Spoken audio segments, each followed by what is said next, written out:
Thomas Edison was one of the most productive American inventors that ever lived. He developed ideas for over 1,000 inventions. The one that everyone knows about is the light bulb.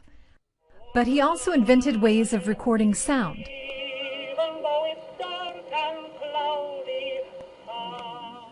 And making movies.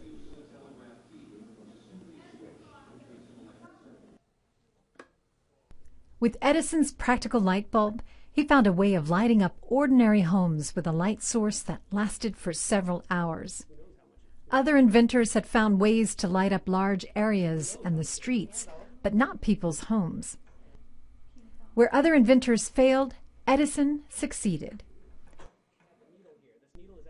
Edison was already known for his other inventions, like the phonograph.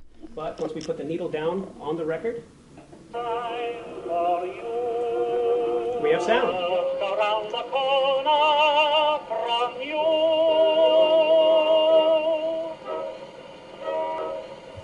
Thomas Edison invented the phonograph. The phonograph is an invention that first recorded and played back sound. He spoke into the cone and he said, "Mary had a little lamb," and played it back. And of course the phonograph said, "Mary had a little lamb," which is the first recorded sound ever.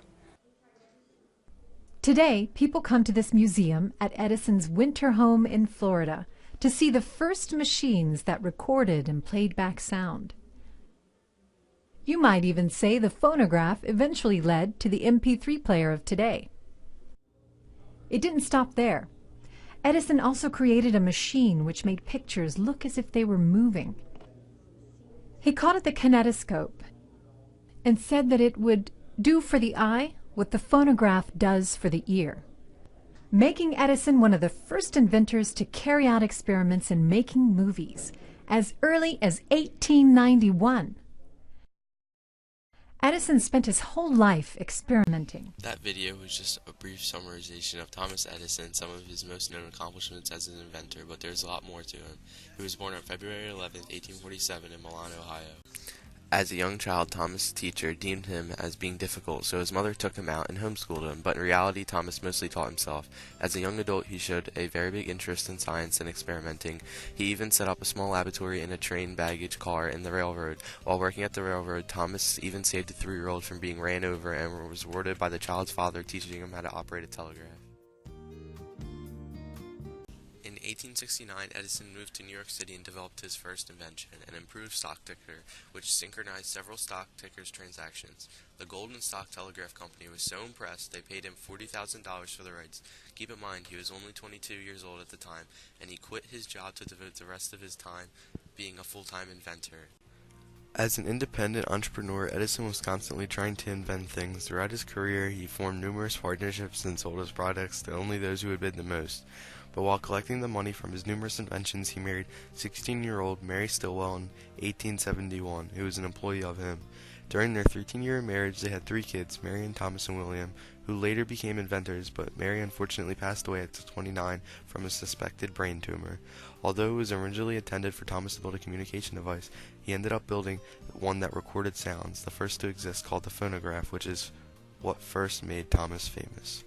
That same year, Edison founded the Edison Illuminating Company, the first investor-owned electric utility, which later became the General Electric Corporation, but he left Menlo Park in 1881 to establish facilities in several cities where electrical systems were being installed. Edison's wife Mary died in 1886, then he married Mina Miller.